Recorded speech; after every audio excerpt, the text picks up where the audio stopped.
Hello.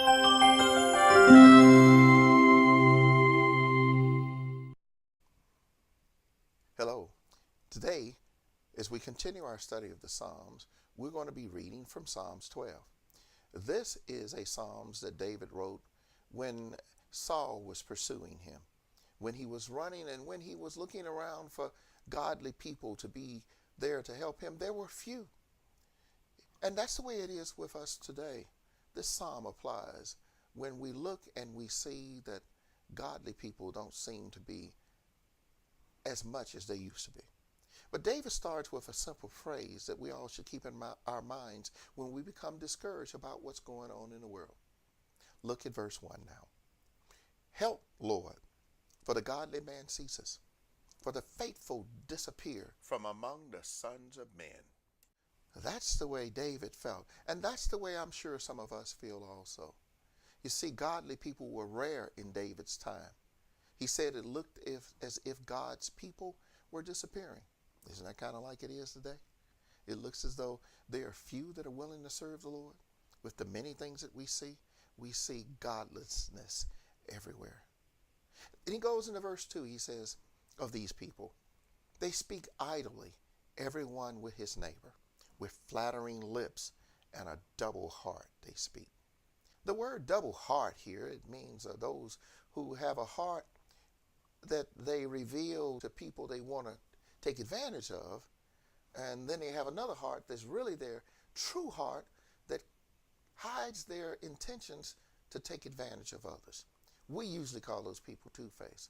It's sad that you have so many people that you can't trust today.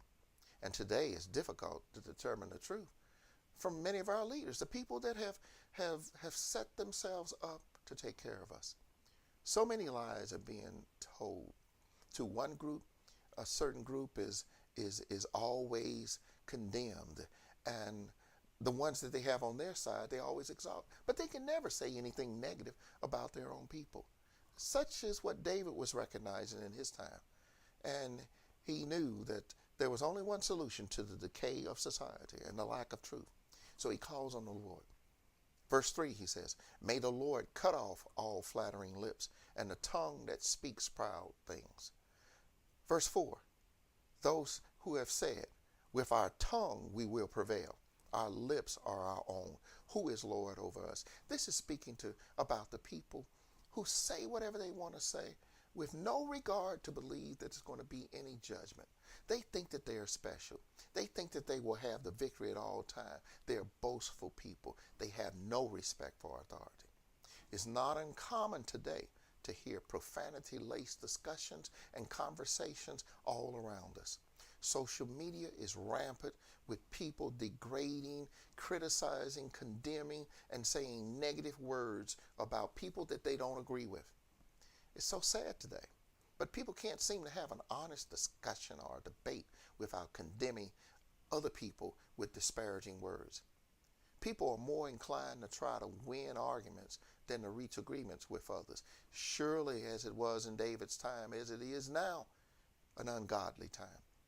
And one of the things we know about the world today is that this is the age of fake news. It's difficult to know who to trust. People we used to rely on now are backstabbing us.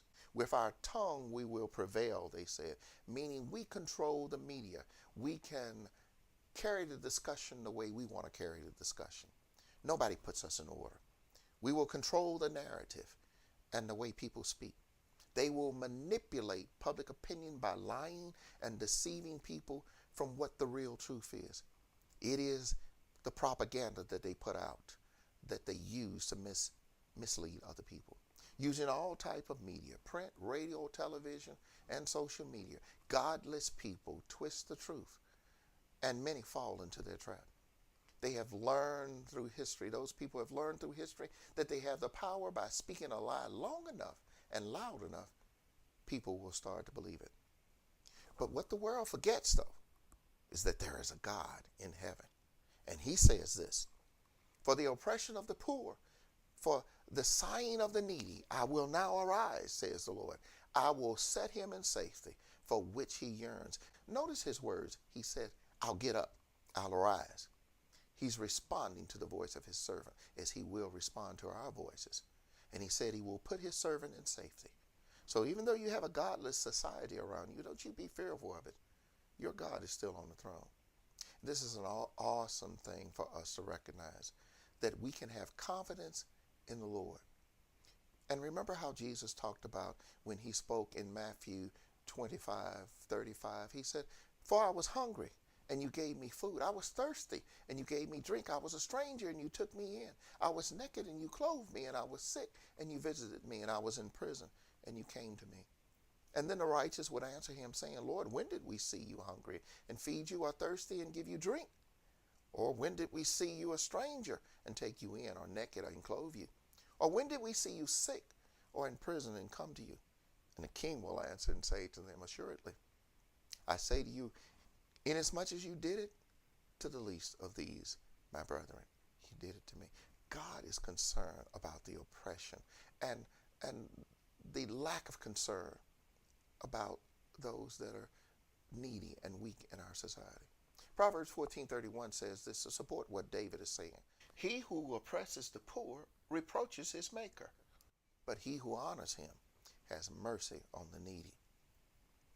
Let's go back to Psalms 12 and we see where David says in verse 6, "The words of the Lord are pure, like silver tried in a furnace of earth, purified 7 times." The words of the Lord. Knowing these words, David can now say with confidence, he says, verse 7, "You shall keep them, O Lord.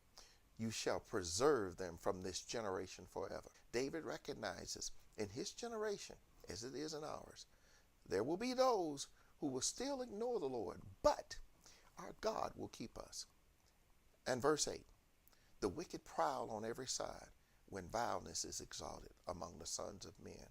The world needs to hear the truth from us, because he says, when vileness is exalted among the sons of men, the wicked prowl on every side. As it is in our society today, the more we turn away from God, the stronger wickedness will be in our world.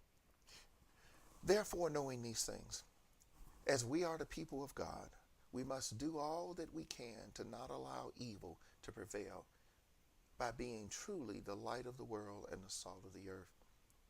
We must allow, with the words of our mouth and the actions of our hands, God to be glorified. So let us in all things speak the truth, and let us remember in our churches that we must be the pillar of truth.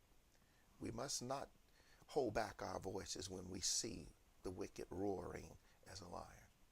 Let us continue to exalt the Lord, because his name is worthy to be praised. And finally, we don't have to have any fear, because in verse 7, he reminds us, he shall keep us, he shall preserve us for generation after generation, no matter what man may try to do to us. Hold your head up. I'm Bishop Jim Lowe. This is Psalms 12.